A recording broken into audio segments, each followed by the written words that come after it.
नमस्कार. मी सुरेश कुलकर्णी. आपण बघत आहात सूर सुरी झाले. हे सूर त्या सुरापर्यंत, त्या पूर्ण पुरुषापर्यंत पोचावे ही प्रार्थना आहे. आपण पूर्ण पुरुषासंबंधी बरीच माहिती आतापर्यंत बघितली आहे आणि आता बघत आहोत.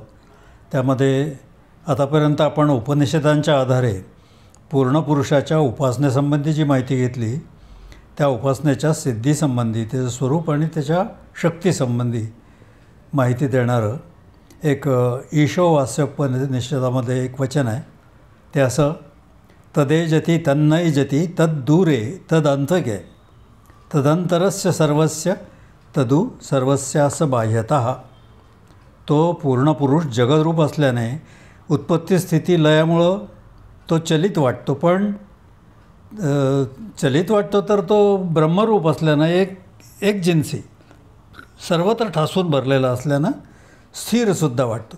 म्हणजे चलितही वाटतो आणि स्थिरही वाटतो.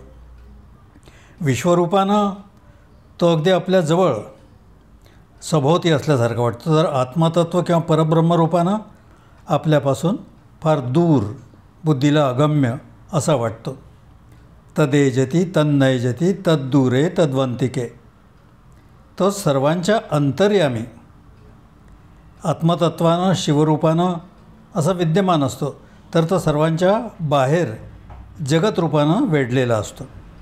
थोडक्यात पूर्णपुरुषाच्या दोन्ही रूपांमध्ये परस्पर विरोधी भाव, गुण व क्रिया म्हणजे पूर्ण वैधर्म्य असूनही ती दोन रूपे सतत एकाच ठिकाणी म्हणजे पूर्णपुरुषाच्या स्वरूपात दृग्गोचर होतात. यामुळे विश्व व परब्रह्म यांचा पूर्णपुरुषाची स्वरूपता अभेद आहे हे सिद्ध होतं. असल्या वचनांचा अर्थ नेहमी परब्रह्म बदलावला जात असल्यानं तो जेव्हा अशा रूपानं आपल्या समोर येतो तेव्हा तो सकृतदर्शनी आपणास पटत नाही. परंतु साक्षेपानं जीवन जगून पूर्णपुरुषाची उपासना करणाऱ्या माणसाची उपासना जेव्हा सिद्धीच जाते, तेव्हा या दोन्ही स्वरूपांचा एकाच ठिकाणी, एकाच पूर्ण पुरुषात त्याला प्रत्यक्ष अनुभव येतो. पूर्णपुरुषाच्या उपासनेनं आपल्या जीवनात मनी धरावे ते होते, विघ्न अवघ्याची नासूनी जाते हा अनुभव जसा उपासकाला येतो, तसाच ठेविले अनंते तैसेची राहावे, चित्ती असो द्यावे समाधान हाही नेमका विरुद्ध अनुभव योग्य वेळी तो घेत असतो. तसं साधकाच्या जीवनात जेव्हा वैश्विक शक्तीची जरूर भासते तेव्हा त्या शक्ती त्याला मदत करतात. जेव्हा ईश्वर शक्तीची मदत अपेक्षित असते त्यावेळी तीही मिळते. जेव्हा सच्चिदानंद साक्षीरूपानं राहण्याची गरज निर्माण होते त्यावेळी त्यास तीही अनुभूती प्राप्त. थोडक्यात पाहिजे ते पूर्णपुरुषाचे स्वरूप जवळ करण्याची व नको ते खूप दूर ठेवण्याची कला माणसाला ज्यावेळी पूर्णपुरुषाच्या कृपेनंच प्राप्त होतं, तेव्हा पूर्णपुरुषाच्या उपासनेची सिद्धी झाली असं मानण्यास हरकत नाही. आणि म्हणून जीवन ही कला असून ती पूर्णत्वास न्यायची झाल्यास पूर्णपुरुषाच्या ओंकाराच्या उपासनेची अत्यंत जरूर आहे असं पूर्णवाद सांगतो. ज्याप्रमाणे भक्तास त्याची भक्ती सिद्ध झाल्यावर सगळीकडे त्याचे उपास्य दैवत दिसू लागतं, त्याप्रमाणे पूर्णाच्या उपासकासही त्याची उपासना सिद्धीच गेल्यास सगळीकडे पूर्ण पुरुषाचा अनुभव कशा प्रकारे येतो हे एका वचनाद्वारे दिलेलं आहे. ते वचन असं: एषः देवः प्रदिशो अनुसर्वाः पूर्वो जातः सुउ गर्भे अंतः स एष जातः स जनिष्यमाणः प्रत्यंजनांस्तिष्ठति सर्वतोमुखः. हे वचन आपण अभ्यासलं आहे पूर्णवाद ग्रंथामध्ये. तेव्हा हाच देव प्राची आदी सर्व दिशा, उपदिशा, पुढे, मध्ये, मागे, सर्व ठिकाणी व सर्वदा हाच आहे.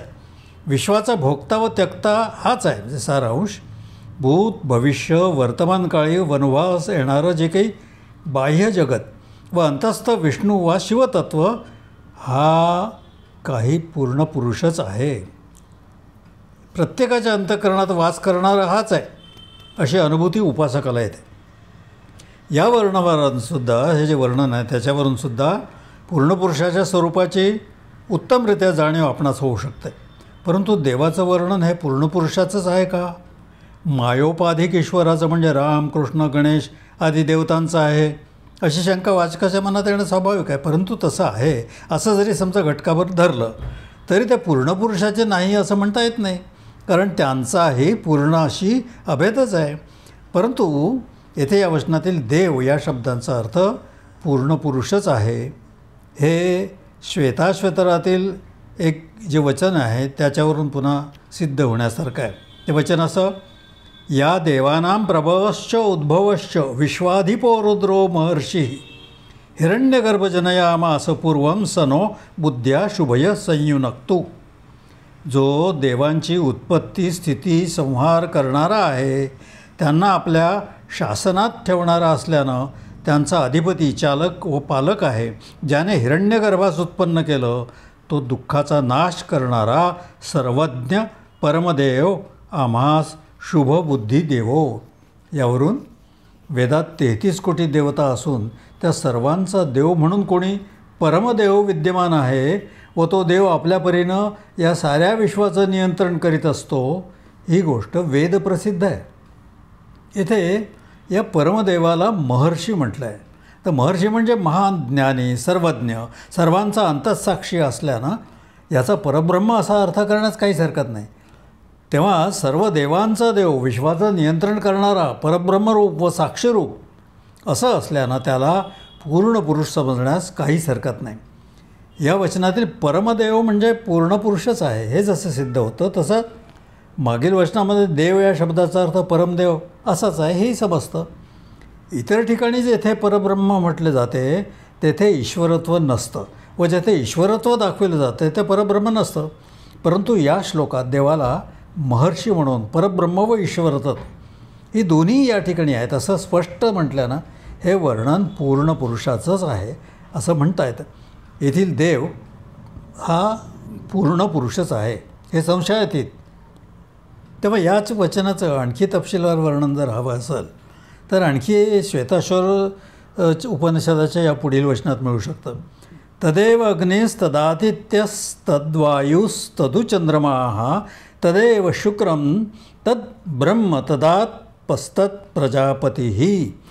तेच अग्नी, आदित्य, वायू, चंद्रमा, अन्य प्रकाशयुक्त शुक्रादी नक्षत्र तेच असून शुद्ध परब्रह्म व विराट प्रजापती पण तेच आहे. या वचनात सर्व देवता तेच आहे असं म्हणून देवलोक व शुद्ध परब्रह्म यांचा त्या पूर्णाचे अभेद दाखवेला असल्यानं मागील 2 वचनातील देव शब्दाचा अर्थ पूर्ण पुरुषच आहे हे निश्चयात्मक रीतीनं सिद्ध होऊ शकतं. यापुढील श्वेताश्वर उपनिषद वचनामध्ये त्याचा एक अधिभौतिकाचा म्हणजे ते स्त्री आहे, पुरुष आहे, कुमार आहे, कुमारी पण आहे असंही सांगून स्वरूप संबंध दाखवला असल्यानं ते म्हणजे पूर्ण पुरुषच हे विधान पक्कं होतं. तेव्हा या ठिकाणी पूर्ण पुरुषाच्या उपासनेच्या सिद्धीसंबंधी आपण विषय पूर्ण केला असला तरी पूर्ण पुरुषाच्या सिद्धी शक्तीच्या संबंधात काय म्हणता येईल तर पूर्ण पुरुषाच्या उपासनेची सिद्धी झाली की खालील गोष्टी म्हणजे साधारण प्रामुख्याने प्राप्त होतात.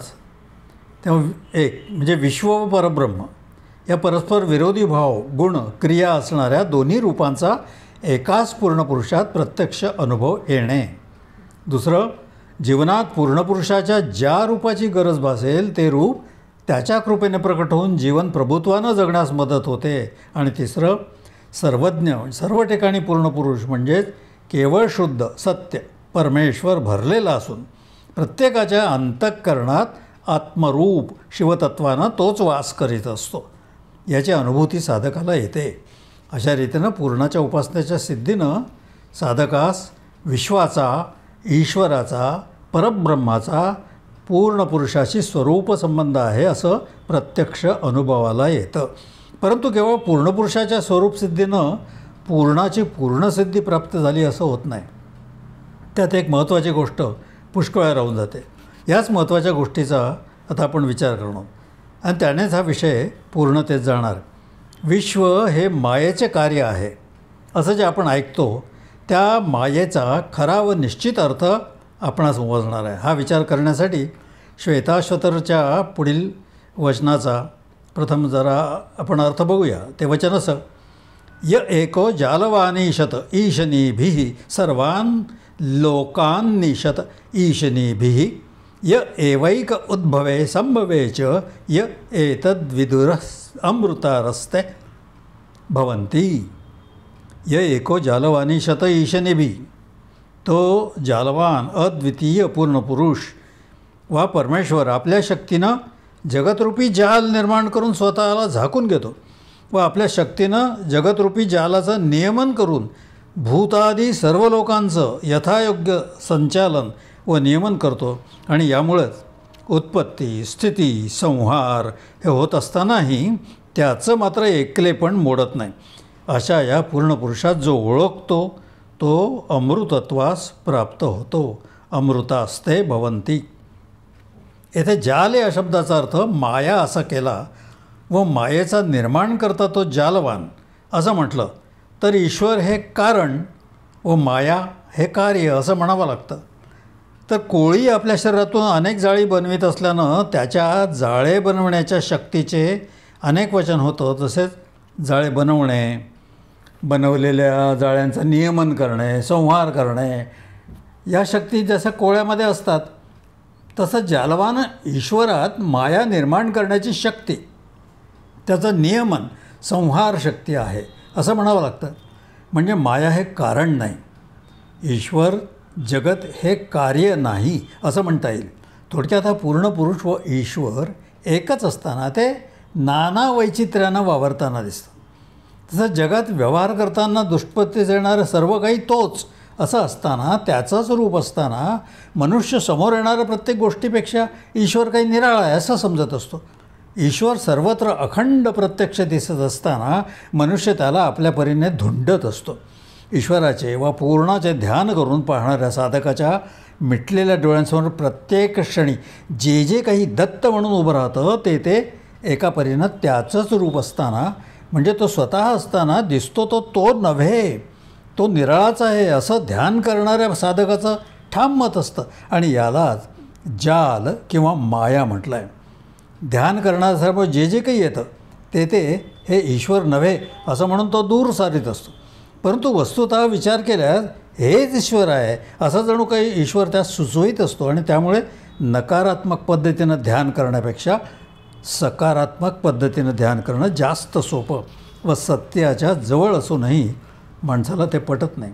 आणि हे पटत नाही हीच माया.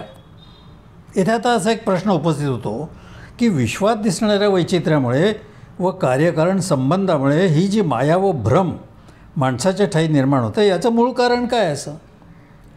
त्याचं एक असं सांगता येईल की ईश्वर स्वतःच झाकण्यासाठी, लपवण्यासाठी हा भ्रम जाणीवपूर्वक निर्माण करतो.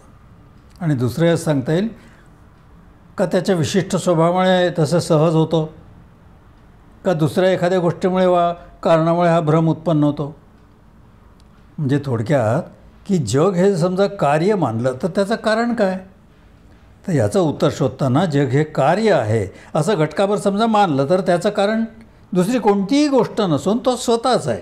हे कार्य त्याच्या विरहित दुसरं कोणाचं, म्हणजे माया किंवा अज्ञान यांचं नसेल, त्याचं स्वतःचंच आहे. किंबहुना तो स्वतःच आहे असं सांगणारं श्वेताश्वतरचं एक वचन पाहणं महत्त्वाचं आहे. तेव्हा परंतु हे वचन पाहण्याआधी आपण काही गोष्टीचा विचार करणं हे जरूर आहे. एखाद्या माणसाची अनुभूती घ्यायची झाल्यास किंवा ओळख करून घ्यायची असल्यास ती त्याच्या कार्यावरून करून घ्यावी लागते. तशी पद्धत व्यवहारामध्ये आहे. म्हणजे माणसानं केलेलं कार्य जे असते त्याच्यावरून त्याचं व्यक्तिमत्व, त्याचं ज्ञान, त्याची शक्ती आजमावता येतात. परंतु कार्यावरून एखाद्याच्या कार्यरत झालेल्या शक्तीचा अंदाज जरी बांधता आला तरी त्याच्या ठायी वास करणाऱ्या एकूण शक्तीचं ज्ञान त्यानं होणं कठीण आहे. अगदी तो माणूस जरी भेटला तरी त्याच्या ठायी जी शक्ती आहे, डिग्री, कला, जी शक्ती त्याच्या ठायी ती असं त्याला वाटतं, त्यानं तपशीलवार प्रामाणिक वर्णनही जरी केलं तरी त्याच्या ठायी वसत असलेल्या परंतु आपणास ठाऊक नसलेल्या शक्तीचा अंदाज आपल्याला करता येत नाही. यावरून एखाद्याचं स्वरूप जरी आपण जाणलं तरी केवळ तेवढ्यानं त्याच्या ठायी वसत असलेल्या एकंदर शक्तीचा अंदाज किंवा साक्षात्कार आपणाला होत नाही. तो करून घेण्यासाठी त्याच्याशी एकरूप होणं, त्याच्याबरोबर एकत्वानं नांदणं हा जरी मार्ग असला तरी त्यानं देखील त्याला, म्हणजे ज्याच्याशी एकरूप होतो त्याला ज्या इतर शक्तीचं भान राहत नाही त्याचा अंदाज आपण, म्हणजे एकरूप होणारा हा बांधू शकणार नाही. हे जसं माणसासंबंधी खरं आहे तसंच ते विश्वासंबंधी. ईश्वरासंबंधी किंवा परब्रह्मासंबंधी खरं आहे, म्हणजे पूर्ण पुरुषासंबंधी खरं आहे. केवळ ब्रह्मसाक्षात्कार करून घेण्यानं किंवा ब्रह्माशी एकरूप झाल्यानं त्यात निर्गुण निराकार रूपानं वसत असणारं जी सर्व शक्ती आहे तिचं ज्ञान होतं असं नाही. तसं ईश्वर दर्शन झालं म्हणजे ईश्वराच्या सर्व शक्तींचं ज्ञान आपणास होत नाही. म्हणून विश्वात जरी राहत असला तरी त्याला विश्वातील सर्व शक्तीचं ज्ञान प्रयत्न करूनही होणे नाही. म्हणून रोज नवीन नवीन शोध लागत राहतीलच. तेव्हा हा विचार लक्षात घेऊन आपल्याला पुढचा भाग लक्षात घ्यायचा आहे की थोडक्यात शिव कळला तरी शिवाची शक्ती कळणं कठीण आहे. कधीकधी तर ती शक्ती शिवालाच ग्रासू शकते. माणसाला स्वतःत किती शक्ती आहे याचं ज्ञान नसतं आणि ते यावं म्हणून आत्मसाक्षात्कार, ईश्वर साक्षात्कार, ब्रह्मसाक्षात्कार इत्यादी गोष्टींचा प्रपंच उपनिषदांनी केलेला आहे. तेव्हा जगाचं दुसरं तिसरं काही कारण नसून जग हे कार्य म्हटलं तरी ते प्रत्यक्ष ईश्वराचेच आहे, म्हणजे त्याच्यातच वास करणाऱ्या व प्रसंगी त्यालाही अगम्य असणाऱ्या अशा त्याच्या शक्तीचे म्हणजे त्याचेच आहे. हे सत्य सांगणारं श्वेताश्वतर उपनिषदातलं तर पुढचं वचन आहे ते आपण बघूया. आदिही स संयोग निमित्त हेतु परस्त्रीकालाद कलोपी इष्टः तम विश्वरूपम भवभूतमीड्यम देवम स्वचित्तस्थमुपास्य पूर्वम. तो सर्व विश्वातील घडामोडीचा आदी कारण आहे. तसं भूत भविष्य वर्तमान या तिन्ही कालातून अगदी भिन्न आहे. तो अकाल म्हणजे सामान्य वर्तमान आहे, म्हणजे भूत भविष्य यांच्या दृष्टीने वर्तमान आहे. तो प्रश्नोपनिषदातील 16 कलांनी युक्त नसूनही, त्याला पंचप्राण ज्ञानेंद्रिय वगैरे नसूनही तो साक्षात दिसतो. ऋषीनं त्यांना जाणलं आहे. त्या विश्वरूप संसारभूत व आपल्या अंतःकरणात स्थित असलेल्या देवाची आम्ही प्रथम उपासना करून त्याला ओळखतो. तेव्हा या वचनातसुद्धा स्वतःचं कारण तोच आहे असं सांगून त्याला विश्वरूपम असं म्हणून अंतःकरणात स्थित असलेल्या देवाची प्रथम उपासना करून आम्ही त्याला ओळखतो असं म्हटलेलं आहे. यावरून ते पूर्णपुरुषाचे वर्णन करू असून उपनिषदकार त्याच्या शक्तीची आपणास माहिती देत आहे हेही सिद्ध होतं. तेव्हा आता पूर्णपुरुषाचं त्याच्या शक्तीसंबंधी महत्त्वाची माहिती देऊन सविस्तर वर्णन करणारं एक स्थळ या श्वेताश्वतर उपनिषदात आहे. त्याचा विचार करून हा पूर्णपुरुष विषय आपण जरा पूर्ण करूया. ते पद असं: तमीश्वराणां परमं महेश्वरं तं दैवतानां परमंच दैवतं पतिं पतीनां परमं परस्ताद विदामदेवं भुवनेशमिड्यं. हे तुम्हाला समोर स्क्रीनवर दिसत आहे. न तस्य कार्यं करणं च विद्यते न तत्समश्वाभ्यदेकश्च दृश्यते परास्य शक्तिर्विविधै श्रूयते स्वाभाविकी ज्ञानबलक्रिया च. न तस्य कश्चित् पतिरस्ति लोके न चेशितानैव च तस्य लिंगं स कारणं करणाधिपाधिपो न चास्य कश्चित् जनिता न च अधिपः. ते पहिल्या श्लोकामध्ये हा समस्त ईश्वरांचा ईश्वर, देवांचा देव महेश्वर, ब्रह्माहूनही पर आहे असं म्हटलं आहे. येथे तो परस्तात ब्रह्माहून पर आहे कसा? तेव्हा ही शंका उद्भवते. त्याचं लागलीच खंडन दुसऱ्या श्लोकात स्वाभाविकी ज्ञानबलक्रिया च, ही त्याची स्वाभाविक ज्ञानबलक्रिया आहे असं सांगून केलं आहे. त्यामुळे हे सर्व स्वाभाविक आहे. ह्या ज्ञानानं पूर्णपुरुषाच्या रूपाचा बोध तत्काल होतो. यावरही समजा आणखी शंका आल्यास तिसऱ्या श्लोकात साक्षी ब्रह्माचा योग्य प्रकारच्या बोधनानं ती दूर होते. अशा रीतीने या श्लोकांनी पूर्णपुरुषाच्या स्वरूपाची व त्याच्या शक्तीची स्पष्ट कल्पना आपणास येते. तेव्हा याचा तपशीलवार अर्थ पाहून हा विषय आपण पूर्ण होतो. तेव्हा पहिल्या श्लोकात ऋषी म्हणतात तो परब्रह्म पूर्णपुरुष महेश्वर, ईश्वरांचाही ईश्वर, लोकपालांचाही महान शासक आहे. तो सर्व दैवतांचे दैवत असून सर्व पतींचा म्हणजे रक्षकांचा तो रक्षक आहे. तो परब्रह्माच्याही पर म्हणजे पलीकडला असल्यानं स्तुती करण्यास योग्य असाच आहे. त्या प्रकाशरूप परमदेव पूर्णपुरुषाला, परमेश्वराला आम्ही जाणतो. पूर्णपुरुषाचे 2 रूप आहेत. त्यापैकी क्षर विश्व हे आहे. केवळ ह्याचाच करता नियंता आणि अभिमानी असणारा जो देव, त्या देवाला विष्णू असं वेद म्हणतात. याला दुसरं नाव प्रधान ब्रह्म असं सुद्धा आहे. तेव्हा पूर्णपुरुषाचं दुसरं रूप अव्यक्त रूप परब्रह्मच केवळ साक्षी आहे. वेदात त्यास शिवशंकर इत्यादी नावं आहे आणि हरिहराची जोडी पुराणामध्ये प्रसिद्धच आहे. किंवा सारांश, ईश्वरपदानं या हरिहराचा बोध होतो. तेव्हा त्याच्याहूनही श्रेष्ठ जो महेश्वर अर्थात पूर्ण पुरुषच असून तोच 8 वसू, 12 आदित्य, 11 रुद्र इत्यादी 33 देवांचा, ज्याला आपण 33 कोटी म्हणतो की नाही, 33 प्रकार अशा त्याचा अर्थ. या देवतांना गण असतात. त्याच्या मुख्याला पती म्हणतात. इंद्राचे मरुद्गण, त्यांचा पती इंद्र, सर्व पतींचा तो अधिपती व परब्रह्माहुनी पर असा हा 14 भुवनांचा पालक आहे. तो अत्यंत स्तुत्य असून त्याला आम्ही जाणतो असं ऋषी या श्लोकामध्ये म्हणतात आहे. म्हणजे या पूर्ण पुरुषाची अनुभूती या ऋषीला होती. तेव्हा दुसऱ्या श्लोकात ऋषी म्हणतात की त्याचं कोणतंही कार्य नाही, विशिष्ट कार्याची हेतूची त्याला वासना नाही, तो कशाचे कारण नाही, त्याच्याहून अधिक किंवा श्रेष्ठ दुसरं काही नाही, त्याची अचाट आणि अतर्क शक्ती जिचं वर्णन आपण त्याची ज्ञान, बल, क्रिया इत्यादी विविध तऱ्हेने ऐकतो, ही त्याची स्वाभाविक सहज प्रकट होणारी अशी एक सहज स्थिती आहे. थोडक्यात जगाच्या कार्यावरून होणारी ईश्वराची ओळख ही त्याची खरी व पूर्ण ओळख नाही. ईश्वराची कार्य करण्याची एकंदर क्षमता व सहज शक्ती जोपर्यंत आपल्या ध्यानात येत नाही तोपर्यंत त्याची पूर्ण ओळख होत नाही. या जगात ज्या गोष्टी ईश्वर ठरवून करतो त्या संबंधीची ईश्वरी शक्ती जरी ईश्वराशी एकरूप झाल्यानं ध्यानी येत असली व तिच्यासंबंधी धर्मानं, वेदानं, विज्ञानानं जरी महत्त्वाची माहिती दिली असली तरी काहीही न ठरवता, न करता आपोआप सहजतेनं जे घडतं त्या संबंधातील ईश्वरी शक्ती माणसाच्या ध्यानी येणं कठीण आहे. जो मनुष्य सर्व करूनही मोकळा सहज अवस्थेत राहणं शिकेल त्याला या सहजतेच्या अभ्यासानं त्या शक्तीची थोडीफार जाणीव होऊ शकेल. तेव्हा जोपर्यंत या ईश्वराच्या सहज शक्तीची माणसाचं ओळख होणार नाही तोपर्यंत त्याच्या ईश्वरासंबंधीचं भान अपुरंच राहील. थोडक्यात स्वाभाविकी ज्ञान, बलक्रिया हे पद जोपर्यंत साधकाच्या नीट ध्यानी येणार नाही तोपर्यंत त्याला पूर्ण पुरुषाची ओळख होणं कठीण आहे.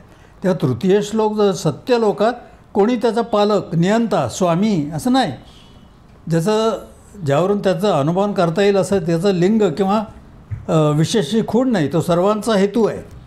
इंद्रिय व त्यांच्या देवता या सर्वांचा तो अधिष्ठाता आहे. याचा कोणी निर्माता व पालक नाही.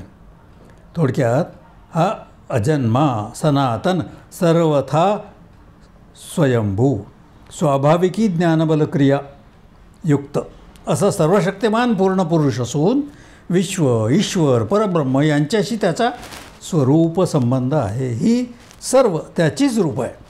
या सर्व वर्णनावरून ईश्वर हा परब्रह्माला अधिष्ठान करून जगरूप गारुड असणाऱ्या मायेचा पुत्र नाही हे निर्विवाद सिद्ध होतं. तो पूर्ण स्वतंत्र, स्वयंभू असा असाच आहे. साक्षीत्व, ईश्वरत्व व विश्वत्व हे त्याच्यातही स्वाभाविक रीतीनं स्वरूपतःच आहे.